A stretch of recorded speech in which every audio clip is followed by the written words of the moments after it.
Hi Mayam. Brother amagi ko Note 13 Pro 8256 ni ko EMI da ama lobire S9 gi smartwatch da leire aduga akoi extra gift ko glass set aduga yo thaba chile ko series 9 ni gari smartwatch akoi gi store go in hapcha ba ko masaki sila ya masaba ni ko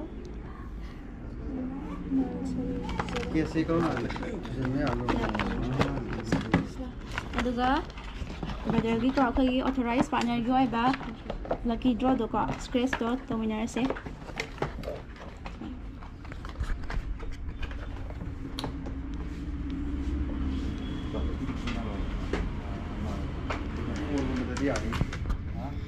brother sidane sigi scratch sidane ko ya to biro do daw yena kai khawge do car bike की lottery ticket among brother je daw yam yare car bike ki lottery ki ticket phange ko duga khoi gi ngasi dagi ko ngasi dagi ningo chako wa phau ba khoi gi store gi oi ba ko lucky ningo chako bai nongan bu ne nongan bu tari mari bu khoi gi store gi oi ba ko lucky draw ma su yaw dore brother gi ko First price क्या कहीं हुई जो ना first price ये washing machine ने washing machine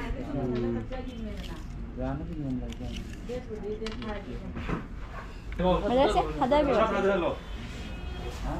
hawo iro how हुई जगह how adagi chef price first price ni ko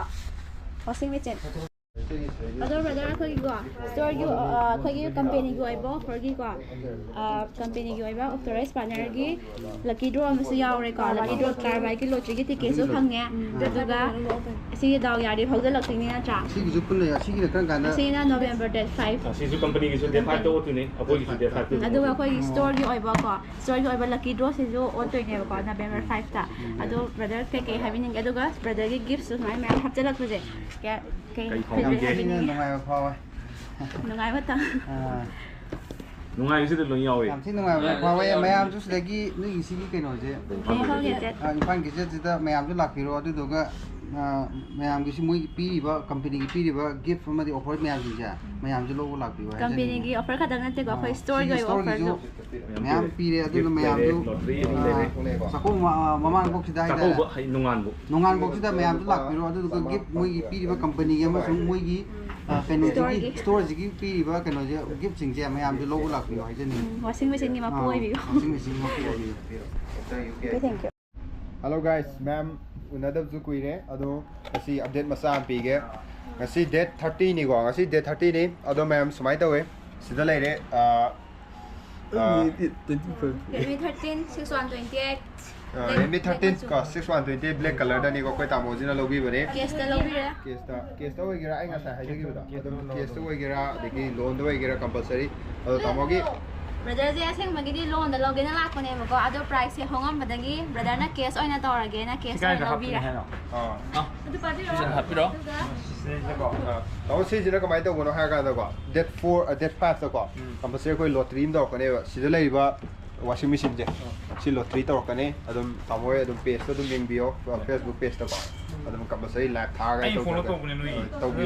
noi ni phone am lai gen ai na kan khang ni okay thank you dong adum sum feedback masa dang review ne nên làm ngoài đấy iPhone sinh bởi cái store đấy phone nó lấy cái gì mà nam số làm này đúng rồi mà xí gì thao số free vậy nè cái rồi nuôi cái phần nào giúp nuôi cái số photo đó này thank you thank you dong nuôi cái rồi ai sai kalau misalnya nuôi hàng đặc sản update tàu ra tàu đó cái ai hàng cái kalau mana nang nang nasi tàu itu yang apa okay nuôi cái đấy ma'am da some yang dah hai cái di nuôi phone cái gì phone adum apa adum kadang thao Sabis itu pada nanu mali, ay saya pikir itu nale nak kalle. Karena memang atau pun itu infak jadi selak juga. Paham phone itu kan di bayar ini ay dong na. Okay, thank you dong. Thank you. ada daw ya lo jan Ada dulu ada. Ada. Ada. Ma'am how was it? Ada lo isi kai. OnePlus Nord CE4 CE4 no bi ni ko. 8256 ꯑꯇꯣꯞꯄ ꯒꯤꯐ ꯃꯌꯥꯝ ꯑꯃꯁꯨ ꯂꯩꯔꯦ ꯑꯗꯨꯒ ꯑꯁꯤꯅ ꯉꯁꯤꯗꯒꯤ ꯍꯥꯞꯄꯗꯨꯒ